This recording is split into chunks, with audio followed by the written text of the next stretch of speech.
Sveiki. Dirbant su savo klientais neretai pastebiu, kaip mūsų naudojami žodžiai įtakoja mūsų nuotaiką, įtakoja mūsų sprendimą ir įtakoja mūsų motivaciją judėti tolyn.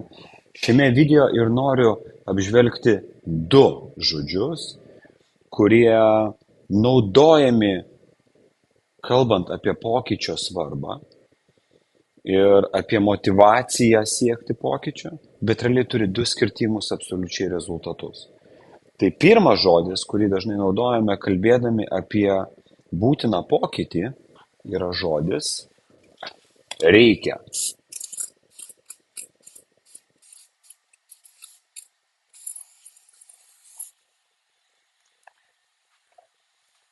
Reikia gyventi sveikai. Reikia gerbti vienas kitą. Reikia įsiklausyti į savo partnerį. Reikia. Kitas žodis, kurį noriu palyginti su žodžiu reikia, yra žodis renkuosi.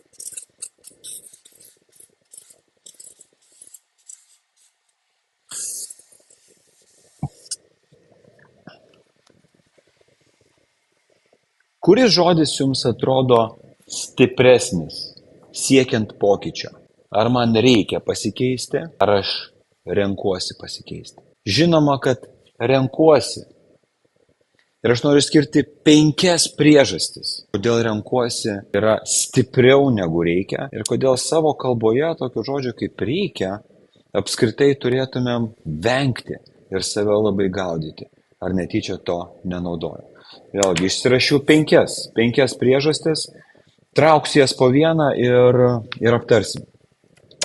Pirma priežastis – emocinis pokytis. Kai aš savo pasakau, man reikia, pagalvokite, kokios emocijos yra asocijuojamos su reikia.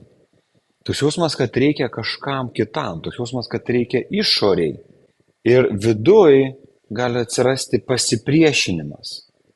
Nes kai iš išorės žinoma, kad kažką reikia daryti, tai toks jausmas, kad išorės spaudimas man keistis. Ja, ir kūnas iš karto sako, man gerai mano komforto zona. Nesakykite, ko man reikia ar nereikia daryti. Aš pats žinau, ko aš noriu ar nenoriu. Tai tas emocinis pokytis, kai mes sakome, aš renkuosi pokytį, tai sukuria tą pozityvę emociją. Jeigu reikia, sukuria kokią emociją? Galbūt stresą, pasipriešinimą, tokį atšiaurumą. Renkuosi suteikia laisvę, suteikia motyvaciją, suteikia norą tai daryti. Tai yra pirma priežastis, kodėl verta savo kalboje naudoti renkuosi ir nenaudoti žodžio reikia. Dar liko 4 priežastis žodžių įtaka nusiteikimui ir veiksmams.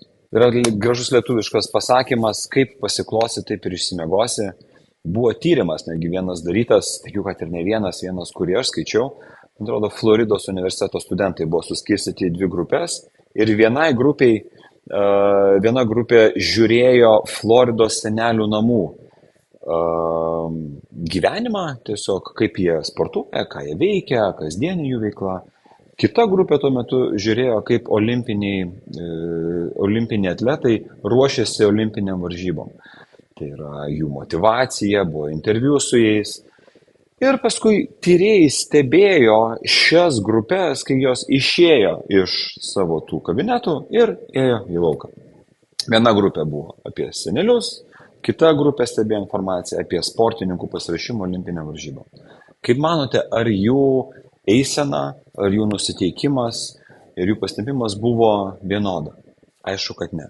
Žmonės, kurie žiūrėjo apie senelių gyvenimą, jie ėjo lėčiau, jų kūno poza nebuvo, jinai buvo šitiek labiau sukritus, labiau atsipalaidavus, nebuvo tokia taisyklinga.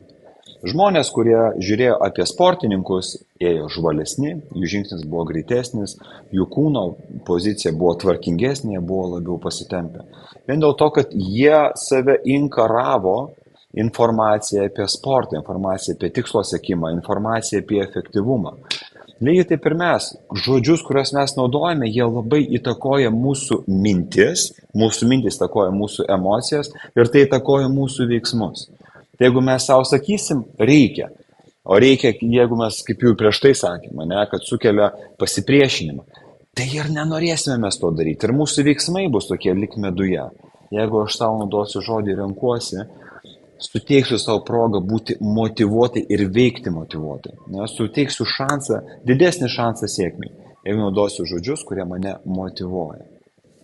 Dalyko 3. Trečias. Sprendimo autorystė ir įsipareigojimas. Čia nėra autorystės ir jo labiau čia nėra įsipareigojimo. Renkuosi. Kai aš renkuosi, aš esu savo veiksmų autorius, aš kontroliuoju situaciją. Ir su tuo atsiranda ir įsipareigojimas. Aš renkuosi, tai aš jau savo pasakau, kad tai yra mano įsipareigojimas. Kai reikia, jeigu reikia kažkam, nei įsipareigojimo, nei autorystės tame žodė nėra. Taip, kad prisiema atsakomybę, prisiema įsipareigojimą, aš renkuosi siekti pokyčio. Liko 2.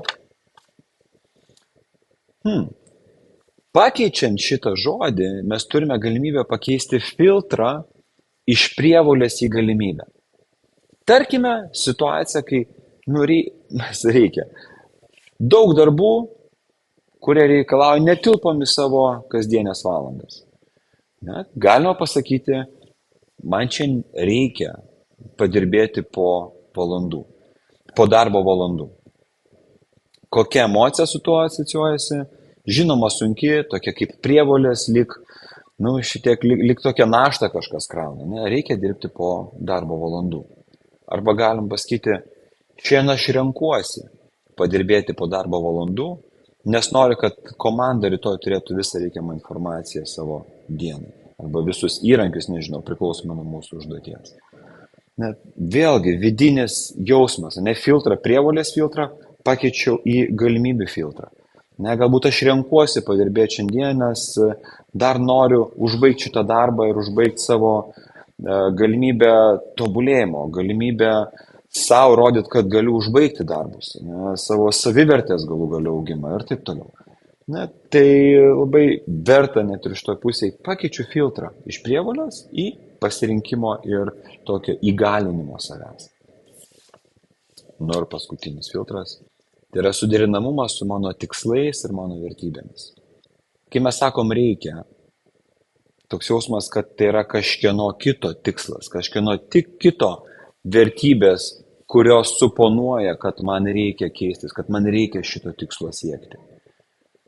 Kai mes sakome, aš renkuosi kažką daryti, tai jau signalizuoja, kad tai sutampa su mano vertybėmis, kad tai sutampa su mano tikslais. Kaip pavyzdys, mes galim pasakyti, reikia sportuoti. Kokia emocija asocijuojasi su reikia sportuoti? Tokia su sunkia gali netgi asocijuoti. Tai yra kaip prievolė truputėlį, kaip vargas. Kai tu sakai, aš renkuosi sportuoti. Iš karto atsiranda, tai yra asociacija su mano vertybėmis, sveiko gyvenimo būdo, su mano vertybėmis rūpinimusi savimi ir prisimimo atsakomybės už tai, kaip aš jaučiuosi ir prisimimo atsakomybę už tai, kur aš noriu matyti save ateityje. Sveika, sportuojantį, sveikame kūne ar tokiam silpnesniame kūne. Tai 5 priežastys, kodėl verta gyvenime rinktis renkuosi, o ne žodį. Reikia, labai jums to linkiu.